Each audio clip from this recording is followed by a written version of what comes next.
বিধানসভায় বসে কেঁদে ফেললেন আমাদের অভয়ার মা রত্না দেবী। কি এমন কথা বললেন মাননীয় মুখ্যমন্ত্রী শুভেন্দু অধিকারী? কারণ মাননীয় মুখ্যমন্ত্রী শুভেন্দু অধিকারী বলেছেন, আরজিকর কাণ্ডে যত দোষীরা আছে অভয়া হত্যার সমস্ত দোষীদেরকে চিরুনি তল্লাশি করে হলেও খুঁজে বের করা হয়। এই সরকারকে মানুষ ভোট দিয়ে জিতিয়ে নিয়ে এসছে অনেক আশা নিয়ে, এই আশা আমরা বিফলে যেতে দেব না। ঠিক এমনটাই বলেছেন বাংলার মুখ্যমন্ত্রী শুভেন্দু অধিকারী। শুধু অভয়ার কথা বলেননি, সাথে তামান্নার কথাও বলেছেন। তামান্নার মাকেও বলেছেন সঠিক বিচার পাবেন এবং রামপুরহাটের ছোট্ট আদিবাসী মহিলার সঙ্গে যে ঘটনাটা ঘটেছিল সেই ঘটনাটার বিচারও পাবেন। আরজিকর কাণ্ডে এটাও তিনি বলেছেন 3 জন ইন্সপেক্টরকে সাসপেন্ড করা হয়েছে। আবার এমনটাও বলেছেন বাকিরা যেখানেই থাকুক সেখান থেকেই খুঁজে বের করা হয়। আর এই কথাগুলো শোনার পরে আমাদের অভয়ার মা রত্না দেবীর চোখ দিয়ে জল আসতে শুরু করে। সেই রাতের ঘটনাটা আমরা সবাই ভুলে যেতে পারি, কিন্তু একজন মা কখনোই ভুলতে পারেন না তার সন্তানের কথা। এটা শুনুন আমাদের মুখ্যমন্ত্রী শুভেন্দু অধিকারী কি বললেন।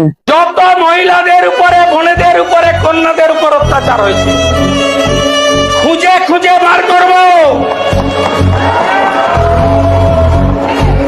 আরজিকরের বিচার হবে। গোটা বাংলায় আমাদের কাছে দিয়ে এনেছে। সত্যি এই সরকারের এই কথাগুলো শুনে খুব ভালো লাগলো। জয় শ্রীরাম।